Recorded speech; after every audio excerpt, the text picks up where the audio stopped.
Ashton Genty. I know which way I would vote. The problem is, did the majority of the Heisman voters already vote before the conference championship games?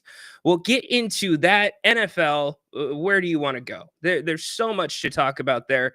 Bill Belichick might be headed to UNC.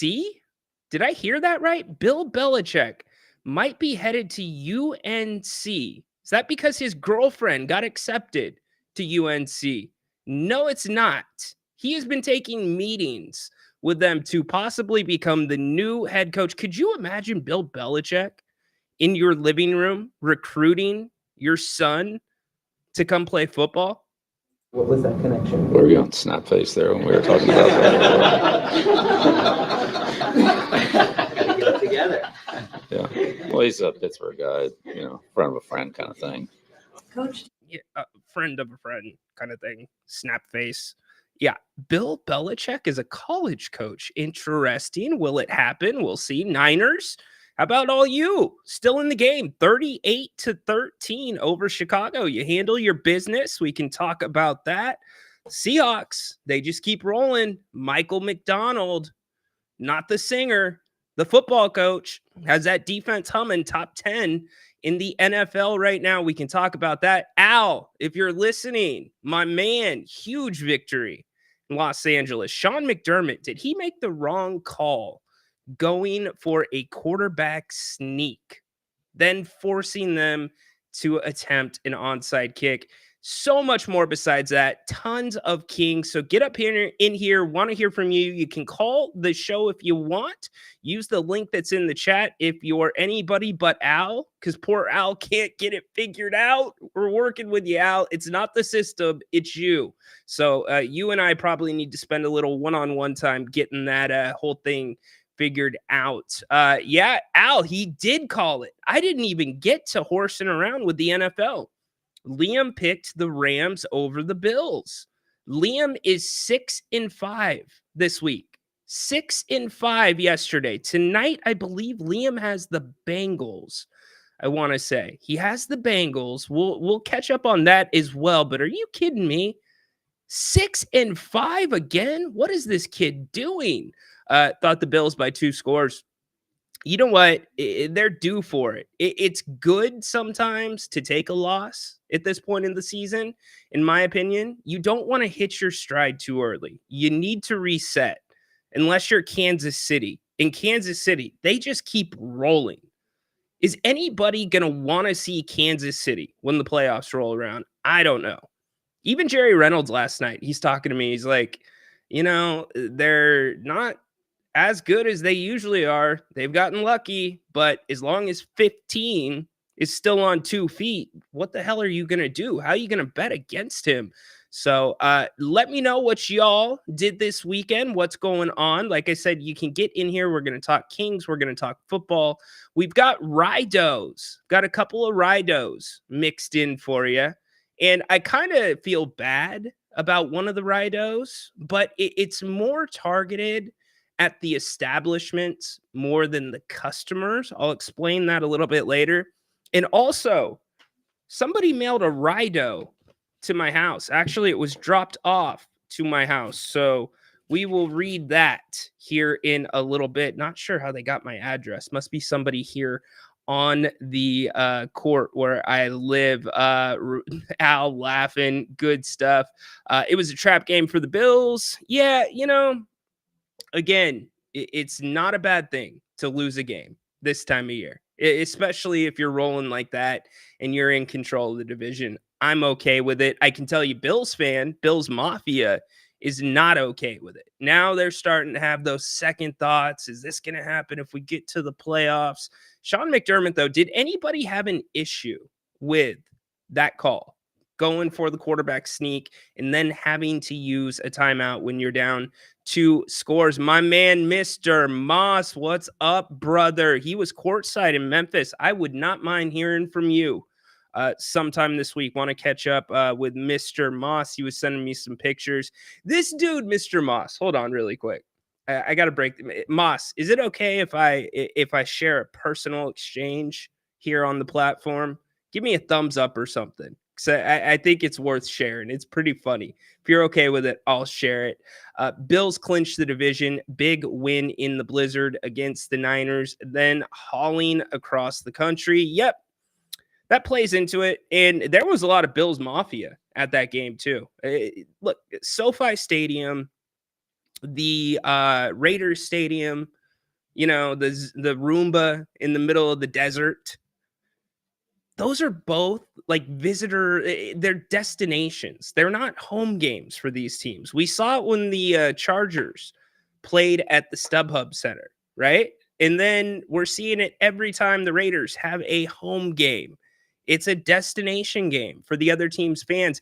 And if you're in Vegas, it's like a comped ticket from the casinos, or it's a Raider fan that's coming in from out of town to come see the team. So that's always an interesting dynamic. Well, not really, but I've met him in real life. Who did you meet, Ron? What's up, Ron? Mr. Moss in the house. Yeah, Mr. Moss is the homie. He's a good dude. All right. Okay. So I got permission to share this. I can't play the audio. I'm not going to show you personal text messages. But if you remember, Moss came on the show last week.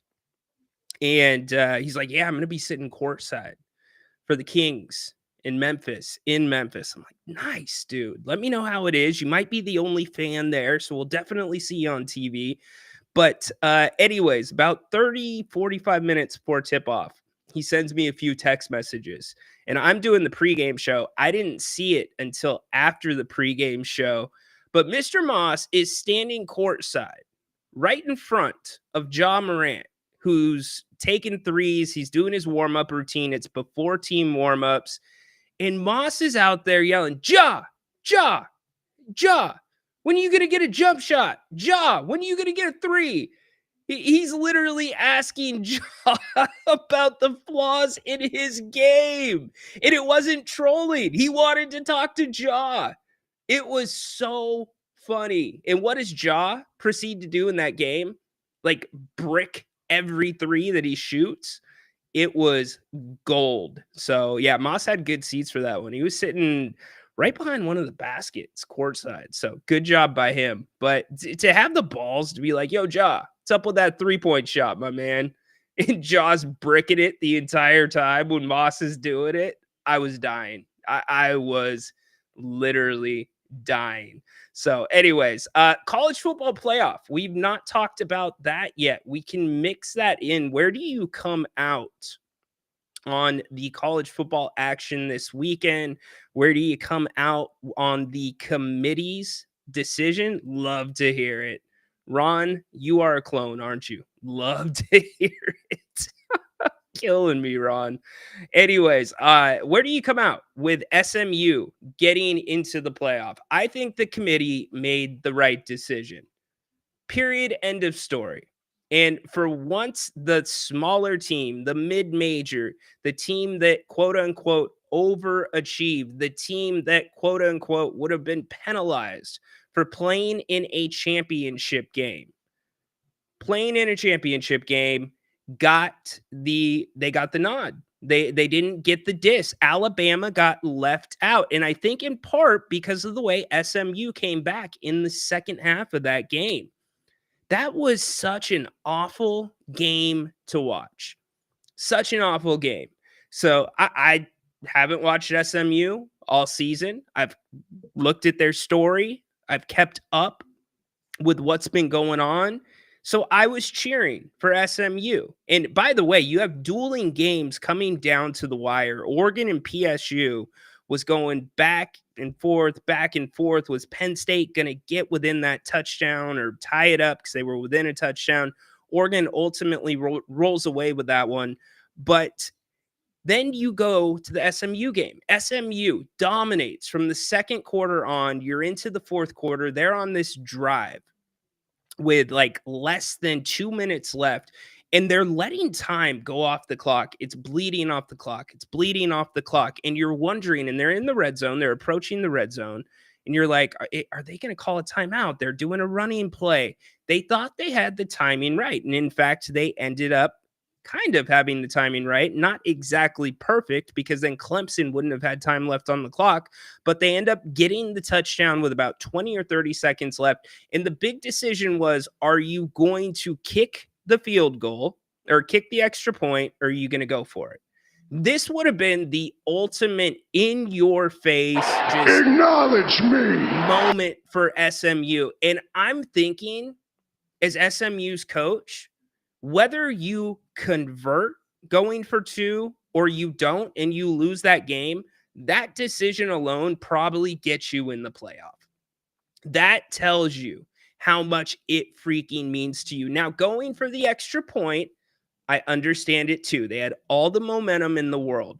Clemson, tired, old Clemson, Dabo, his routine, 3 losses already on the season, playing uninspired football, somehow landed into the conference title game. And guess what happens on the kickoff? They return it to about the 40-yard line. They get one play, which gets them into field goal range, and they kick a 56-yard field goal to win the game. Clemson, 56 freaking yards from a true freshman kicker.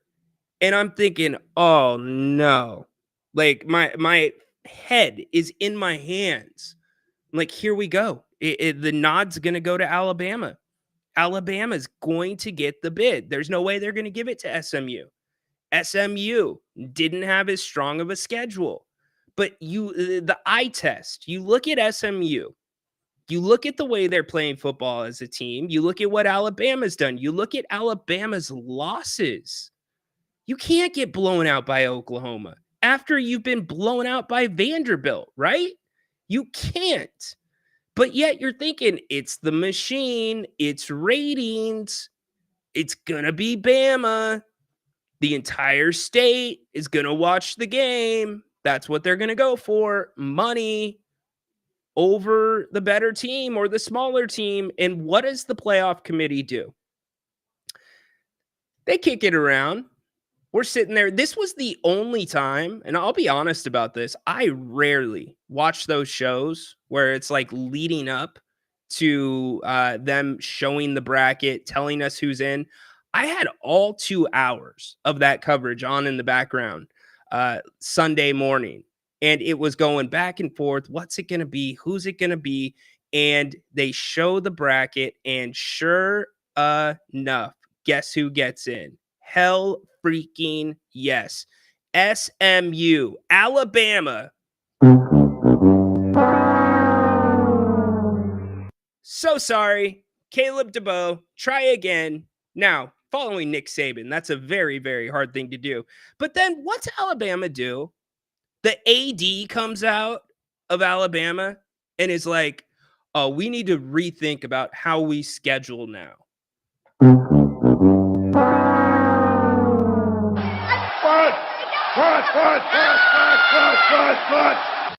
Like, what are we doing, Alabama? You're really going to pull that card? You realize you're freaking Alabama? And by the way, those that think the ratings are going to be hurt with SMU in it over Alabama, I think you're wrong. I think the lure of watching Alabama, because anybody that's not an Alabama fan, or at least I can speak for myself, I watched Alabama play because I wanted to see Alabama lose. And it wasn't because I had anything against Alabama. It's because I couldn't stand Nick Saban. I wanted to see Nick Saban lose. Well, you don't have Nick Saban anymore. So I don't think the ratings are there. In fact, I think it hurts the ratings if you have Alabama in that spot against Penn State. It's just another game between 2 big schools. Whatever. I mean, how sexy is Alabama and Penn State? It's not sexy to me. SMU and Penn State? Hell yeah. Get up in there. That's what I want to see. When you go to 12 teams, this is what I was hoping for when they went to 12 teams. Adam, my man, I know you are floating somewhere out there as well. His Sun Devils make it into the college football playoff. They also get a bye. And I also tweeted out today.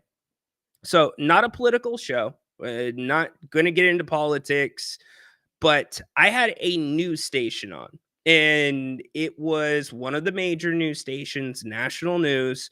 And there's a certain anchor that's on that station, and it's not a station I frequent. It was the closest thing. I was cooking breakfast for my little one.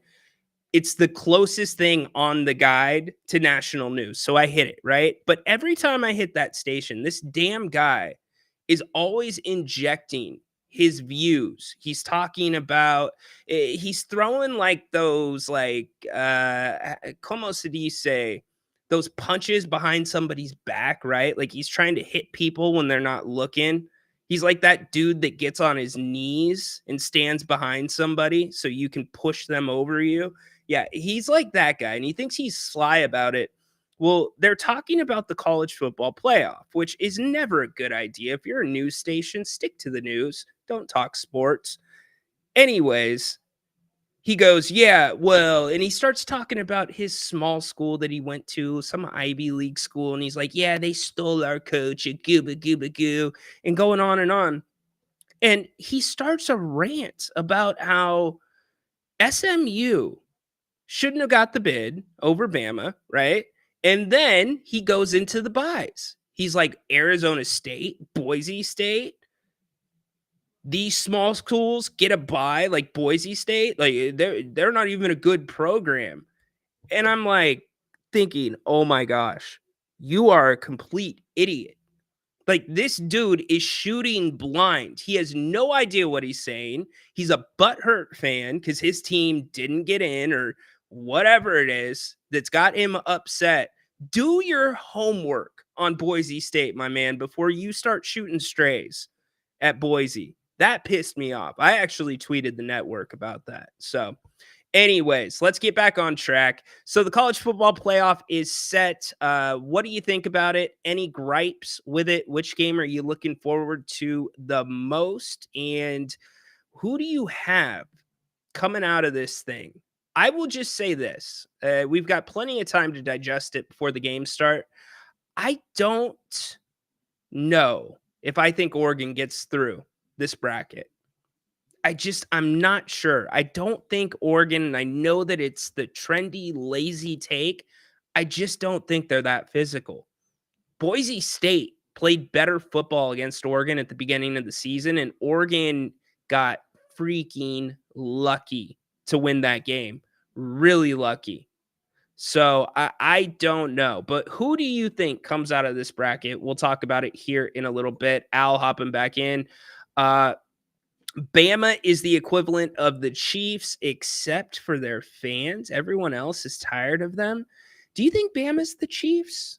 See, I didn't always think it was the school. I thought it was the coach, but that's what I'm seeking. I am curious about what y'all think. Didn't Connecticut's coach kind of say the same thing about not playing in some tournament after losing week? I know how he's saying that. Is that the ass you were looking for, BJ? I think that's the ass you were looking for. Finchy, well done. Moss, happy Monday to you as well. I think the beam is still lit. Actually, it's not. Hold on. There we go. Beam's lit now. Thanks to Mr. Moss, by the way. Another Moss story. Another reason why that dude's the man. College football. Where is Corn Dog? I know. Where is Corn Dog? Corn Dog. This is like your week, dude. You could have had like a full segment on the show today, Corn Dog. Where are you, bro? He must be at work or sleeping or doing both. Who knows? Corn Dog's Corn Dog. If that dude can fall asleep waiting to come on the air here, he could definitely fall asleep at work. I could totally see that. And the problem with Corn Dog is when he comes on the show, his content's good, especially when it has to do with college football. But I get lost in his room. Like, I'm always just looking at his room. I'm like, you got to stand for controllers. I'm like trying to decide which way he lays on his bed because he's got the mount going that way. There's always a little bit of laundry on the ground. Like, it's distracting for me. But it's not distracting in a bad way. It's like almost I notice something every time he comes on. something new, but Don't make no sense. it does not make any sense. The corn dog is not in the house today. So which way should we go? We got plenty to talk about. Kings, NFL, college football. We've hit some of that already. Let's talk some Kings really quick because I do want to get into those numbers. We'll hit your comments really quick as well. I know I missed a few of those. Let's see. Peter, timeout was responsible for Gianni. Dude, Moss, were you talking during the game? If you're still here, you had to have been yapping a little bit. I'm sure he was yapping. I'm sure of it. Dude's a competitor. First time I met him, and he doesn't know this, Mr. Moss. Him and I competed in high school. I know we did things against each other because I remember the name. I remember the face. I know where he went. He just doesn't remember it because he was a big deal. I was just the little dude. I was the little dude on campus, huh, Mr. Moss? Anyways, let's talk some Kings basketball. What a game for them last night. The cap finally comes off the offense. 141 points hung on the Utah Jazz 2 nights after the Jazz hung 141 on the Portland Trailblazers. Can you believe that? And yes, again, I go back to this. What I played earlier for you from Mike Brown was not edited. That was real. That was Mike during the post-game press conference. Beautiful thing about this game, everybody seemed to get it going offensively, with the exception of Keegan Murray. But Keegan may have had his best game of the season, and you didn't even realize it, especially because it was on the defensive end. He locked up Lauri Markkanen, made him look pedestrian. That type of defense, when it is done right, can become contagious. Because Colby Jones, who came off the bench, played some decent minutes defensively on Lauri too. So good stuff from Keegan. But the story of this one, Kevin Huerter, my goodness, he's starting to cook a little bit from the field, also getting used to his new role with the second unit. If you don't remember, Kevin Huerter came off the bench in Atlanta as well, and he was pretty damn good off the bench. Jerry Reynolds has been one of the people that has said, or one of the people in my corner that I respect greatly, that has been calling for Kevin to come off the bench, because not only did he think Keon would be a better fit in the starting lineup, he also thought it would free Kevin up to have a little bit more flexibility, a little bit more flow with the second unit. Kevin was asked last night about what the adjustment's been like. It's been good. It's been good. It's been consistent. You know, right now I know when I'm going into the game. I know when I'm coming out of the game. And there's a lot of different groups that I'm playing with over the course of that. But, you know, it's so far in the last 4 games that it's happened, it's been 12 straight minutes in both halves. And so far, so good. So it's, you know, for me, it wasn't about starting, non-starting. It's just, you know, I think when I'm on the court, I can help this team. And if I'm playing how I think I'm capable of playing, and, you know, I know that's, you see games like tonight, and just got to continue to build on it. So for the fourth game in 5 games, the Kings have over 30 assists. Now, you know the better number? Only 7 turnovers last night. 7 turnovers. So things were running. The ball is moving. The offense has changed. It is a more, it's flowing more, and it is predicated around the pick and roll. Katie and Mark can't seem to wrap their minds around the differences between a pick and roll and the DHO, but whatever, it is what it is. The Kings are winning. They are doing way more of the pick and roll. They're getting guys in motion. De'Aaron Fox really just sat back last night and let the game come to him, got other people involved. Here's the other thing that I loved. So many times this season, so many times last season, it wasn't so much during the 22-23 season, but the last season and a half, we have seen this Kings team not be able to put together 4 quarters of basketball, especially against teams that they are supposed to beat. Last night, the Kings came out of the locker room, because my concern at halftime for this Kings team was the fact that they were not getting out and running in transition. Coach Brown talked about that as well. They were settling a little bit for the 3 ball. Now the 3 ball was falling. I get that. That is a good thing. You want to shoot threes when it's falling, but they need to be within the flow of the offense. But sometimes we've seen this team fall too much in love with the three ball, and it allows other teams to come back. Well, in the third quarter, the Kings didn't screw around. They kept the pressure up. They put their pedal to the floor, and they absolutely took the Jazz out of the game, and they did it by putting constant pressure on the offensive end to the Jazz. The Jazz had no response. They made a little bit of a run in the third quarter. They had a group of threes where they hit, I believe, 3 threes in 4 possessions. But after that, the game was out of reach. The ball was moving. Kevin Huerter had one of the best passes I have seen this season from a King. He shot it across court from the other corner to the opposite corner, which is a stupid hard pass. Anybody that's ever played basketball, like, you talk about NFL quarterbacks that have to drop the ball in where they've got to get it above the safety, or they've got to get it above the linebacker, but below the safety. That times 2 is what Kevin Huerter did last night, because you have to get it over the defense, but you also have the basketball hoop right there. It literally is a 1 in 100 pass, and it hit Domantas Sabonis right like this, with the laces lined up and ready for him to hit the 3 ball, and he converted on it. But back to my bigger point, this was a game the Kings were supposed to win. This was a game where the Kings were the dominant team, and this was a game where the Kings did not let the Jazz get back into the game. They took them out. And even when the bench unit came in at 8:11, think about that. That might be the earliest, or excuse me, was it 8:03? I have it written down here. 8:22. The score was 115-77. Mike Brown finally called off the dogs and brought the bench unit in. And what happens? Holy crap. Dougie McBuckets, 6 for 7 from beyond the arc, 18 points. Can't complain about that. So all in all, a dominant victory. Second time this season, or excuse me, third time this season, the Kings have won 2 games in a row. Last 5 games, the Kings are 3-2, which is going to get me to my bigger point here in a few minutes, our bigger discussion of the day about the Kings. But here was De'Aaron Fox last night. This was a weird night in the media room. I can't tell you how weird the night was in the media room. Just listen. If you could pick any age to become a vampire, what would you go with?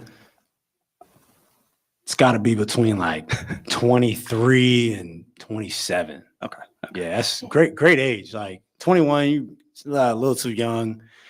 I don't think you want to be in your 30s. Like mid to late 20s, great age to stop for sure. Fair enough. 20 turnovers for the. What? What's the prime age to become a vampire? De'Aaron thought it was funny. I actually thought it was pretty funny too. I'm pretty sure that was Brendan. Good job, Brendan. Anyways, here's De'Aaron again. As he really came off the bench, we're very active with deflections, and then Keegan doing a great job on Laurie. I think that's kind of where it starts. If you're able to be disruptive on a team's best player, try to get that guy out of sorts. It kind of trickles down to the rest of the team. And I think that's where it started, just the type of pressure that Keegan had on Laurie and how physical he was throughout the entire game. And then Kobe coming in and kind of doing the same thing while even giving up size. I think they were great tonight for us. And then Coach Brown was asked about a couple of things. We're going to get back to his possession after possession. Can somebody count it for me, by the way, too, once we get back to that? Coach was asked a couple of questions about tracking the three-point defense and how they are doing with contending and defending the three-pointer. Great job there. And, I go back to, we made threes tonight, and I hope that the story isn't about making threes. I hope the story is about how we play defensively. And we didn't change anything when it came to making the threes. We're telling them the same thing: touch the paint and spray it, touch the paint and spray it, touch the paint and spray it. And if somebody closes it out to you, that's a drive, kick, swing, drive, kick, swing, drive, kick, swing. And if you're open, shoot it. And that's all our guys did. But they did a hell of a job defensively tonight for 48 minutes. And whether you make threes or you miss threes,